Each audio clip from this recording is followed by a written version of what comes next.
In the 21st century, businesses across the globe, from developing nations to industrialized Western countries, have come to depend on fast access to capital. But the infrastructure is often still mired in the clunky bank models of the past.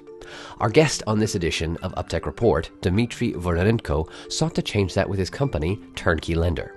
Dmitry discusses planning around the complexities of international politics and how he broke conventional wisdom by quickly expanding into several global markets.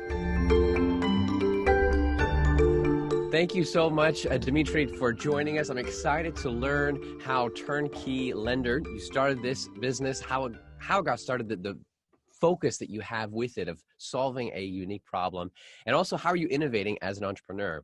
To start us off, what year did TurnKey Lender begin, and how did you start the journey with it? Yeah, so it is started in 2014. When me and my co-founder, Elena Ionenko, we joined our forces, and we decided to start and bring this technology to the market. We saw this both innovative and business opportunity from two different angles. So her previous startup was Plug and Score. It was scoring engine for microfinance. It was purely scoring engine without all the other bells and whistles. A very good one, and she had customers in Philippines, in Latin America, in Africa. What she saw is that these smaller lenders, they require end-to-end solution. So they require not only scoring engine, because quite often they don't have something where to plug this scoring engine. A lot of other stuff is still, non-automated on paper or in Excel and stuff like that. In my business, Scorto, I've done scoring engines for banks, for larger financial institutions. And what I saw that banks are too slow. They act like, elephants. And this new e-lending wave was already starting. We saw this Lending Club, Cabbage, all new kind of companies. And I even saw from my customers that innovative bankers, they are leaving banks to start this kind of startups. And some of them, this trend. Some of them, some of them. It's not all of them, but those who had entrepreneurship in their culture, who saw this opportunity, some of them did. And both me and Elena, we saw that this e-lending wave, it will be so huge. It's once in a lifetime opportunity. It's like e-commerce 10 years ago. So you're providing both the infrastructure of the credit scoring or ranking along with the lending itself, the funds? Yes. So that is why we TurnKey Lender. TurnKey means like turnkey and you're a lender. Yep, I got you. Just turnkey and you become a lender. And you're focused on developing countries? Like you mentioned, like Uganda and Latin America? Yes and no, we have two main focuses. Actually, we started from the UK. This was our main market, and our goal was like after UK, we will go to United States. But then Brexit spoiled everything. Our customer, we got several customers there, but almost everybody was like waiting what will happen when Brexit will. But then nobody expected this Brexit, or almost nobody expected, and stuff like that. So we were forced to change our plans, and we actually selected between United States and Singapore where to move our headquarters. And since Elena is a US citizen and she done two projects in Silicon Valley, so we initially thought we will go there. But then we visited also Singapore. We saw the growth rate. So yeah, United States is the biggest market, but still in Southeast Asia, those times the growth was like 300%. And plus it was more or less known market for me and for her also. And we decided, okay, we will go where growth is. And we moved to Singapore. Plus, you can sell in United States remotely, because very often people are very business driven. You have technology and they compare technology they buy. In Asia, you cannot sell remotely. Still, you need to meet people. And we decided, okay, this way, as a startup, we need to focus, but this way we will not leave the US market. We will just do it remotely, but we will earn Southeast Asia market. So we have right now two main markets, Southeast Asia and United States and Canada. We still have customers in Europe, in France, UK, Norway, Sweden, Spain, Poland, but this is not such a big market for us. We think it will follow. Right now, United States, bigger and bigger and bigger market for us, because this trend of when non-lending institutions start lending, it's just start to grow and grow. And we have more and more companies from different industries that actually enjoy having technology that we created. And this actually, energizes us. And we believe that then it will be UK, Europe, and then it will go to countries like Singapore, Hong Kong, and then it actually goes around the globe. So this is our vision right now. I love both where you've been, the difficulties along with Brexit. Things you can't control, but you still got your vision of the direction and where you're heading. For your current spot where you are right now, how many customers or clients are on using your platform on a regular basis? I imagine once they're on there, the idea is that they would be using it on a regular basis, correct?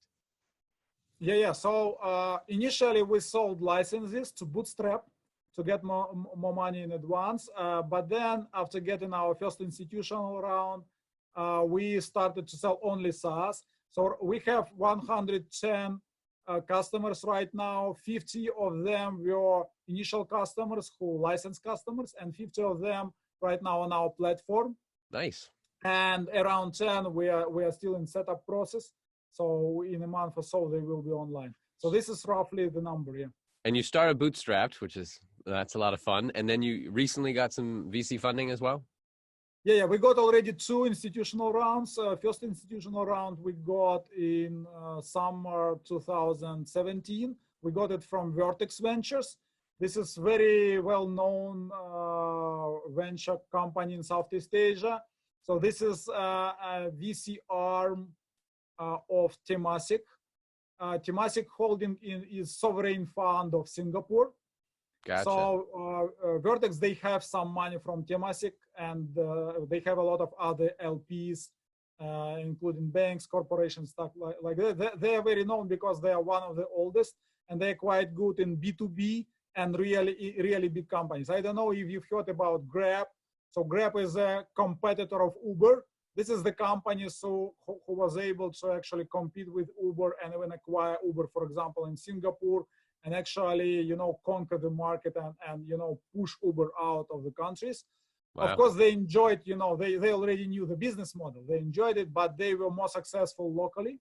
And these are probably the most famous company where Vertex invested. All the other companies, they probably less known in the United States, probably PetSnap, some others are known, but not as big because Grab is a big name. Right now, it's a multi-billion company. Only Toyota invested $1 billion in them. And it's a big name here in this part of the world. And it's probably nice to have also their backing of the connections they have and other businesses that they can maybe, along with the funding. We are very lucky with them. They are very thorough. Due diligence was very, accurate and very diligent and very, precise for every details.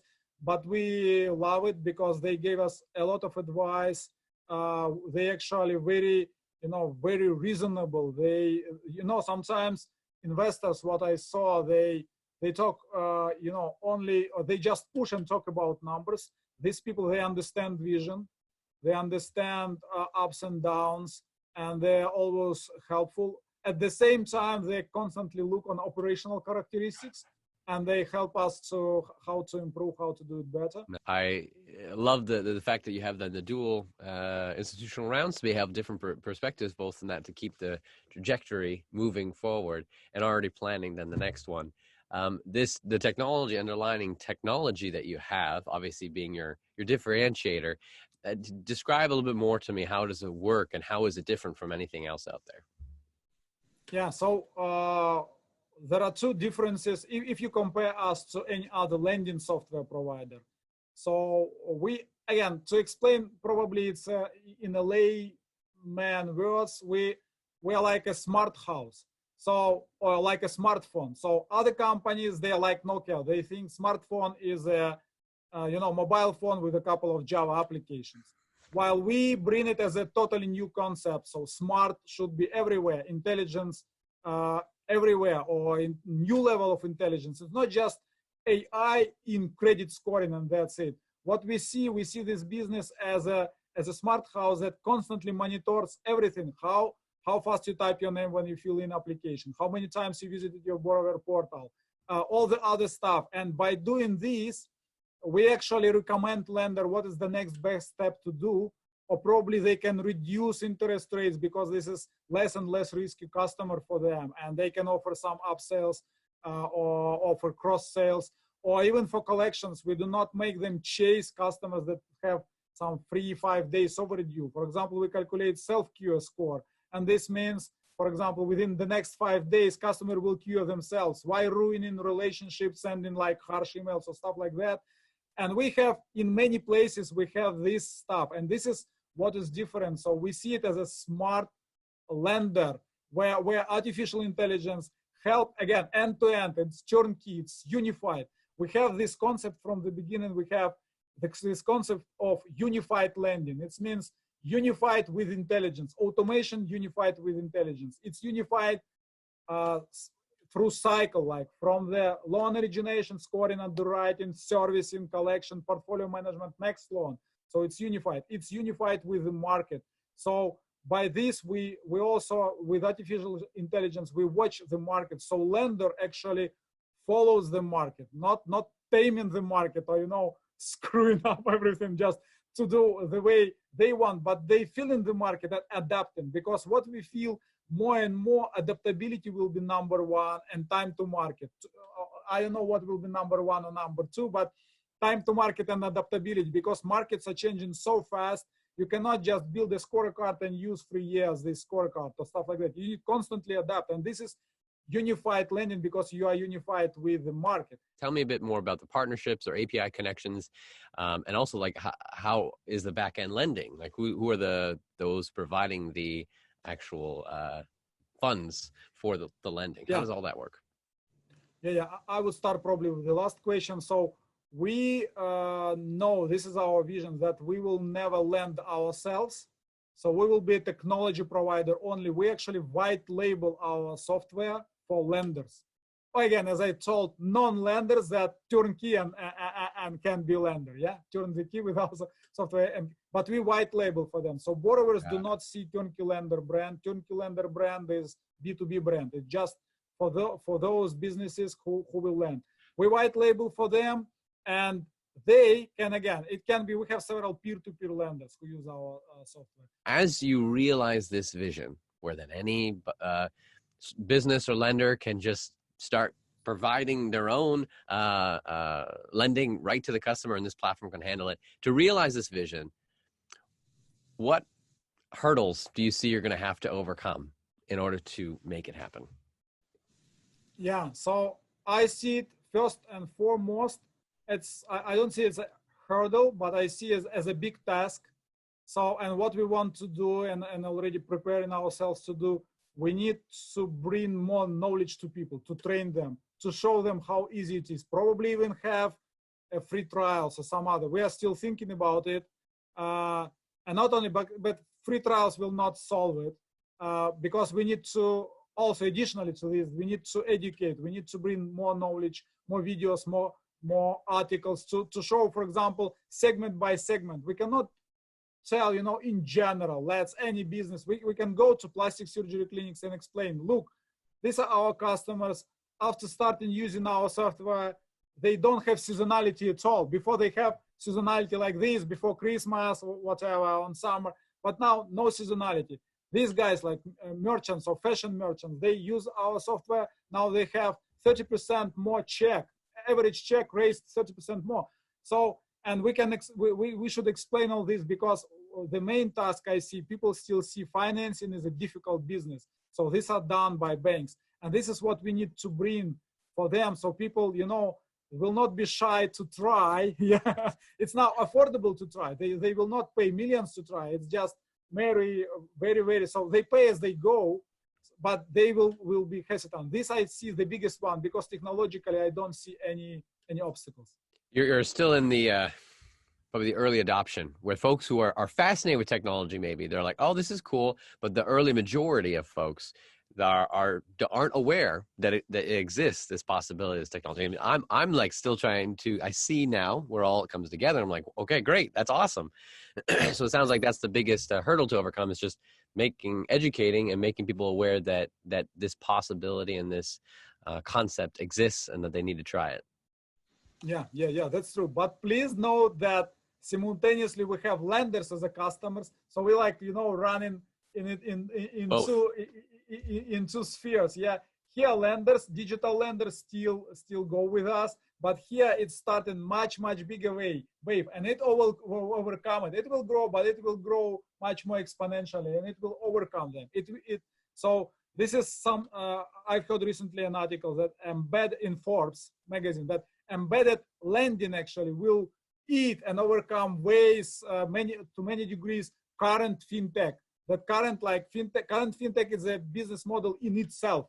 It's financing business model, yeah. And embedded lending means you embed lending into any other business, and this will be really huge. And you can see that Amazon, Salesforce, QuickBooks, they're starting doing it, and sooner or later, any other at least mid-sized business will be doing it. Well, I'm excited to see this. I see it, but I'm excited to then experience it as we move forward for this future. Now, for you personally, how do you innovate? Where are you going to keep up to date on the latest technology and trends and concepts? Are there any particular blogs that you go to, or books that you're reading right now, or audiobooks that you're listening to? Yeah, so actually, I have this Audible. I don't have too much time to read, but Audible when I go to work, from work. So I constantly look for recent books about AI, and especially, the future, how society will be, like books like Life 3.0. This is the book I recently, listened. So this is how society will live together with AI. And depending on how strong AI will be, how smart AI will be, with which speed it will develop. So how to correctly organize society so it will be benefit for society. Still, people will be, in demand, and the creativity will blossom everywhere. So this is what I read. If to tell about technological advances, for example. So I have these newsletters, so AI newsletters, and of course these futuristic ones like Kurzweil and stuff like that. I also read, not every day or even every week, but once in a while I'm like, okay, what's new is there? So that's true. And of course, my colleagues, since I've been in this neural network sphere from late 90s, so I know pretty many people. So I've read these Hilton books when nobody read them because they're awful to read, too mathematical, or Bishop.